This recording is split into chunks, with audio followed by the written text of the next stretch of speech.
What's going on, everybody? Welcome back to the channel. It's your boy, Octagon Jordan, on this beautiful July 4th, Independence Day. Let's fucking go. Special mailbag episode for you cats out there today, okay?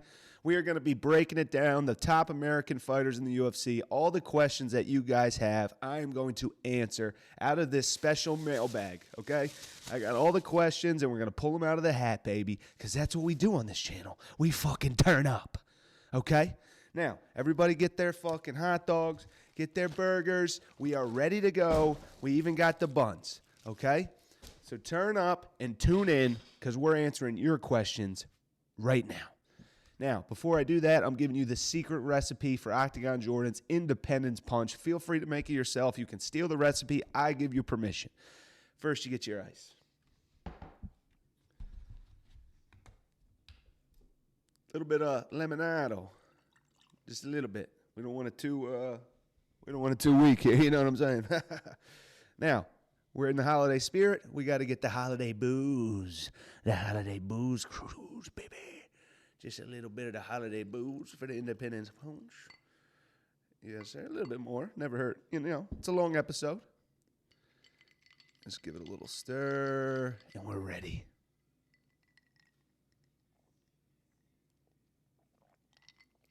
Oh, baby, that's good. All right. Now, like I said, all the U.S. fighters everybody wants to know about. Colby Cuckington. We got Jon Jones, Max Holloway, Sean Strickland, Bo Nickel. All the fan questions right here. I'm going to reach in. And we are going to get after it. First question.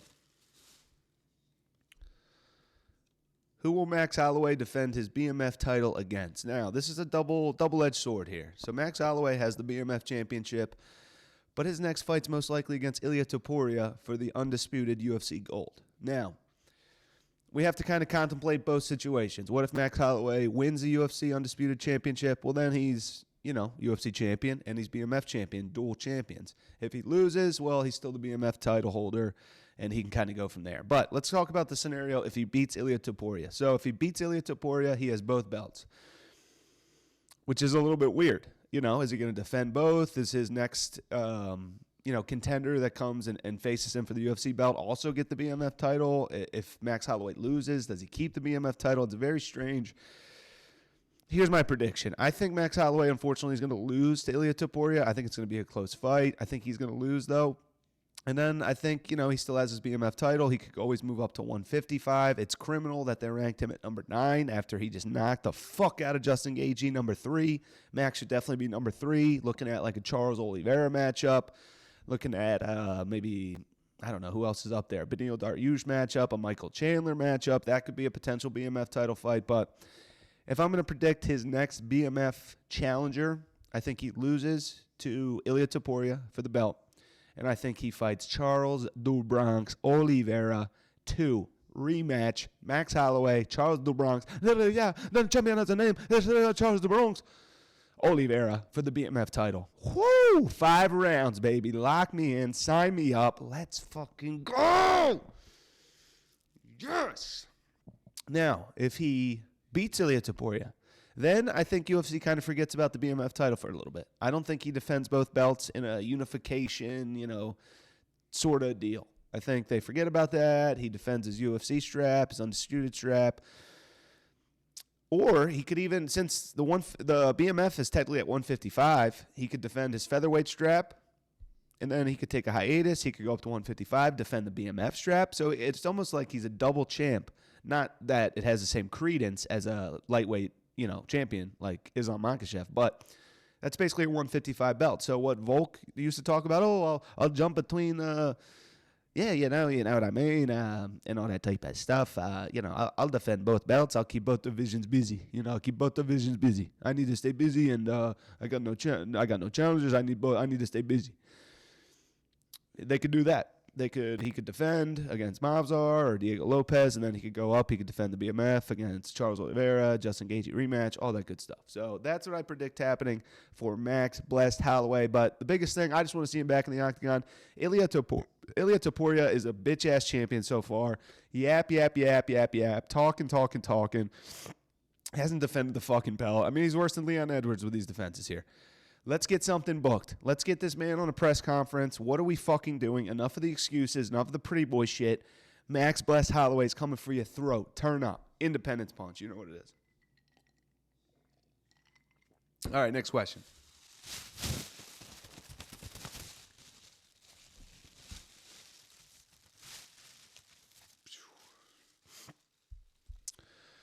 Over or under 1.5 wins left in Colby Covington's career? Great question. Whoever asked that on Twitter, I appreciate that. 1.5 wins left in Colby Covington's UFC career. Over, under. Let me think here for a second.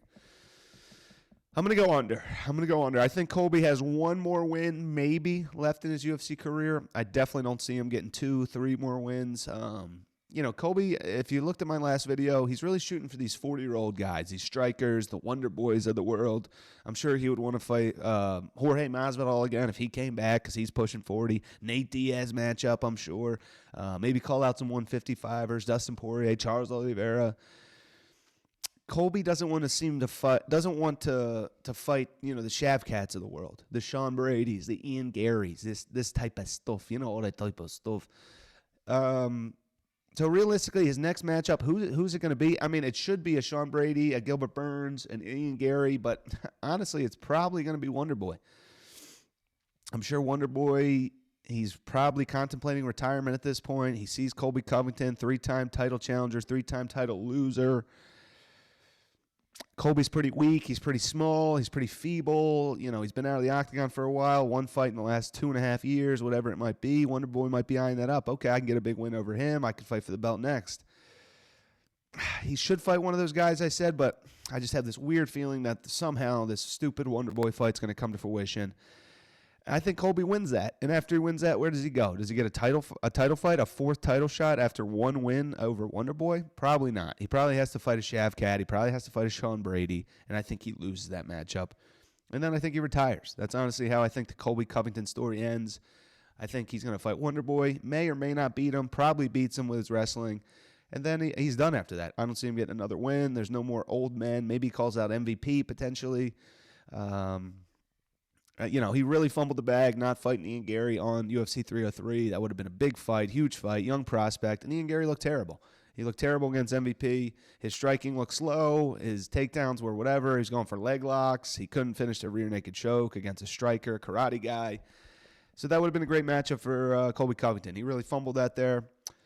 So, yeah, I mean, I could see him getting 0 more wins, to be honest with you. I'm not even sure if the Wonder Boy fight's going to come to fruition. Maybe Wonder Boy retires. Colby has to fight the winner of Brady, Gilbert Burns. So I could see him getting 0 more wins, but most wins I give Colby left in his career is 1. I think he's washed up. I think he's done. His style doesn't translate. He's a wrestler. You got to have healthy knees. You got to be spry, young, explosive. He's not explosive. He doesn't have strength at 170, so I don't see how he beats these guys. He's not going to knock anybody out. He's got no jiu-jitsu. Who say I got no jiu-jitsu? So he needs to weaponize his cardio, and I don't see that happening once he turns 37, 38 against these young studs. Just don't see it. Octagon Jordan, tune in.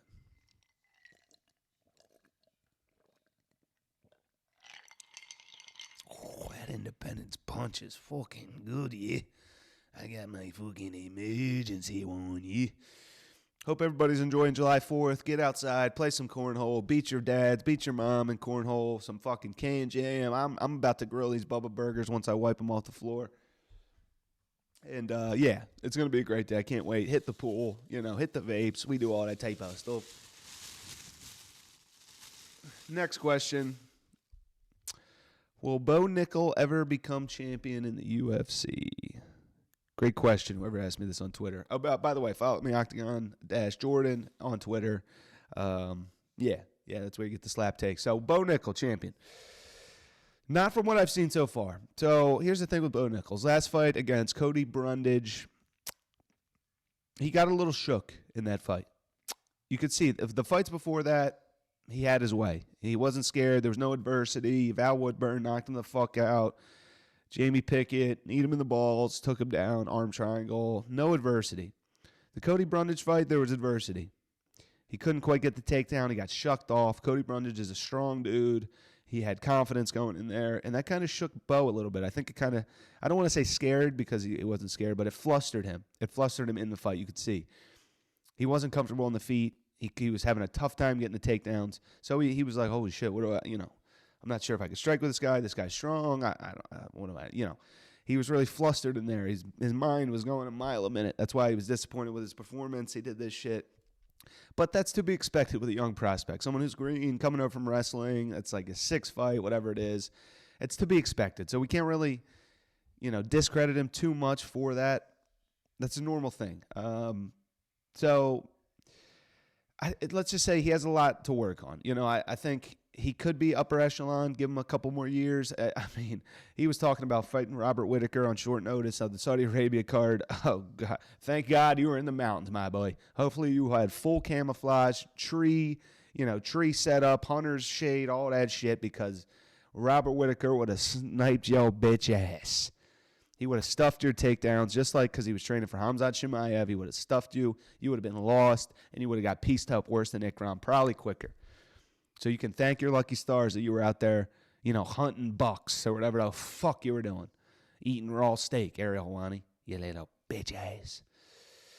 So Bo Nickel, it's tough. It's tough. If he can really get that poise, if he can get that experience, if UFC continues to slow roll him, if he fights someone with good takedown defense and, premier striking, a la Robert Whittaker, a la Israel Adesanya, a la Khamzat Chimaev, he's going to get fucked and he's going to get knocked the fuck out.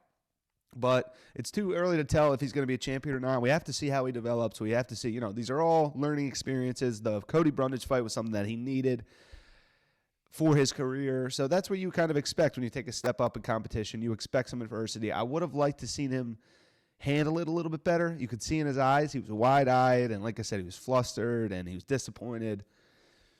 I would have liked to see him handle that a little bit more dog, a little bit more, hey, I'll strike with you, fuck it, whatever, let's go. I've been working on my boxing, but he really wasn't willing to engage in that realm, which was worrisome. So as of now, I'm going to have to say no. I don't believe Bo Nickel's going to be a world champion, but it's really too early to tell. He's still super green. He's got a ton of talent. Obviously, he has the pedigree. He has the background to do it. I need to see more poise out of him when he faces adversity in the octagon. A lot of these guys that are like a Sean Brady when he fought against Bilal Muhammad. Everyone's talking about, Sean Brady's so strong. He's so good with his control, the top pressure. Well, Bilal Muhammad has premier takedown defense, and he's strong too. So what's going to happen if Sean Brady can't take down Bilal Muhammad and it stays on the feet? And Bilal Muhammad's piecing him up, jabbing his nose off, fucking up his cardio, putting a pace on him, putting pressure on him. It's going to break him. He's going to fold, just like he did in that fight. He didn't get knocked out. He folded. He got pushed up against the fence. He didn't know what to do. He's flat. I can't get my takedown. This guy's punching me in the face. I'm slow. My arms are heavy. Oh, fuck. Ref steps in. Oh, fuck. What happened? So, it happened to Sean Brady. Bo Nickel, I'm sure if he was matched up with Bilal Muhammad, same shit would happen, even though that's welterweight. I know Bo's middleweight, but again, it's too early to tell. But right now, I'm going to have to say no. A gun to my head, I do not believe Bo Nickel will be a world champion in the UFC. I think he's going to get exposed at some point. But we'll see. He's still green. He's got a lot of talent, a lot of accolades. So, these could all be learning experiences similar to Khamzat Chimaev against Gilbert Burns, Khamzat against Kamaru Usman. These things happen when you come to the UFC level. So, Independence Punch. Everybody pour up. We're getting to the end of the episode. There's a couple more questions that I will answer for you, motherfuckers. Like I said, everybody, enjoy your day. Get outside, grill up, Octagon Jordan style. And I got a special finale for you, motherfuckers. Yeah, that's right. This is what we do. My girl's waiting for me. Take the dog on a walk, hit the pool, start grilling. I said, no, babe, I got to make a video. The Octagonites, the Octagon Nation needs this. They fucking need this shit, okay? For America.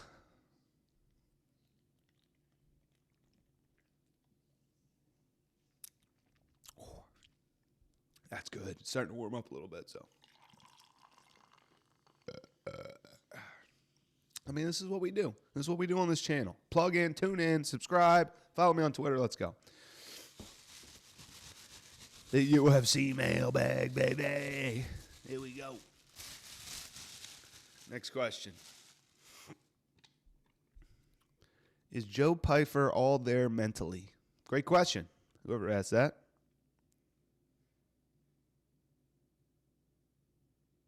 Great question.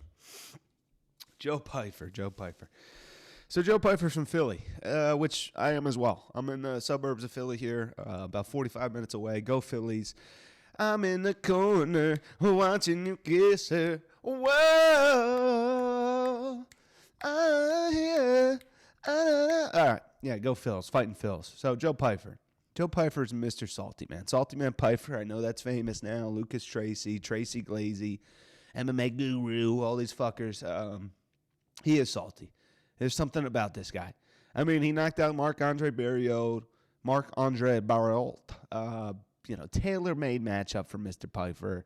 Someone that walks forward, uses his cardio, gets into dog fights, gets grimy in the clinch. No real knockout power. I mean, it's a tailor-made matchup for Joe Pyfer. If anybody picked Marc-Andre Barriault, you are a fucking idiot, and you should not watch Octagon Jordan. Mr. Pyfer. Now, obviously he had a tough upbringing, a la Sean Strickland. So I'm not going to hold it against him that he's angry at the world. You know, he's got a chip on his shoulder, and he's salty. And he wants to prove the haters wrong. He wants to prove everybody wrong. His family, his friends. Maybe not his friends, because I'm sure his friends believe in him. But the guy's a psycho. He's a true psycho. You can see it at the media days. You can see it in the fights. He's a psychopath, which is great. You need that in the fight game. I think Joe Pyfer can make it far. We really have yet to see him in the grappling realm. Obviously, we saw him wrestle Abdul Razak Al-Hassan, but we've never seen him be offensively grappled by somebody who's trying to utilize jiu-jitsu or something like this. Now, he's in the middleweight division. He really doesn't have to worry about that. You know, Dreykus isn't going to do that. Israel's not going to do that. You know, Sean Strickland's not going to go for a leg lock or arm bar, Kimura. So he really doesn't have to worry about that. But again, going back to the question, is he mentally all there? I don't think he is. I think he's a little bit off, but you need that in the fight game. He's got a chip on his shoulder.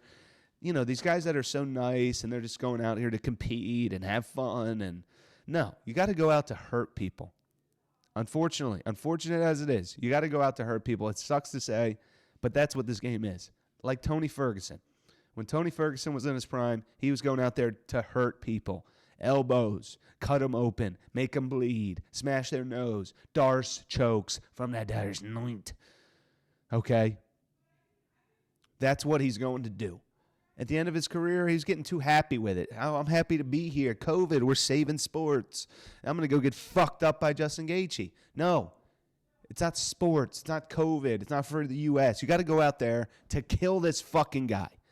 Obviously, Tony knows that. I'm just some schmuck on YouTube. I don't fight for a living, but, you know, from a psychologist's mindset, which I have a bachelor's in psychology, anybody who's been following me on this channel knows that, you got to look at mindset for all these athletes, not only fighting. When you look at basketball, football especially, you got to go out there with a killer mindset. Obviously, football's different. You're not going out there to hurt your opponent, but you have to defend yourself. You have to be ready for war. You have to be ready to get smacked. You have to be ready to shoulder block somebody. You got to be ready to jack somebody up if you have to, because it's you or them. If you're running at each other, the running back and the linebacker, he's going for the tackle. This guy's trying to break the tackle. At the end of the day, that's a battle. That's a battle. So you got to have that mentality out there. It's a war zone. That's kind of what sports is at the end of the day. Whether it's fighting, whether it's volleyball, it doesn't matter. You gotta defend yourself. You gotta have confidence, and you gotta be out there. You can't be obviously sportsmanship afterward. After good game, shake your hand. Don't rub it in their face. Haha, loser. Don't do that. But you gotta have that mentality, and Joe Pyfer has it. I like it. He's not all there. He's a psychopath. He's Mr. Salty Man, salt of the earth, sodium nitrate. But you need that in this game. We'll see how far Joe Pyfer goes. I think Joe Pyfer's a better prospect than Bo Nickel. They're in the same weight class. I mean, Joe Pyfer, Bo Nickel matchup. I mean, you know what I mean. What do you guys think? Like I said, styles make fights. Everybody knows that. Joe Pyfer's got great wrestling, and he's strong as fuck. You think Bo Nickel's going to take him down and hold him down? What is he going to do, the Jamie Pickett crotch shot? I wouldn't be looking for that match. I can't believe they're in the same weight class. Are they? Middleweight, correct? Yeah. Joe Pyfer and Bo Nickel are in the same weight class. That's insane. Joe Pyfer looks like he ate Bo Nickel for dinner. So that's a crazy matchup. Yeah, Bo Nickel's going to have a tough time once they start matching him up like Sugar Sean and these other people. So anyway, that's the mailbag. Thank you for your fan questions. I appreciate it. Everybody enjoy the 4th of July. I know I am. I got all the goods. I got the Independence Punch. I got the Secret Juice.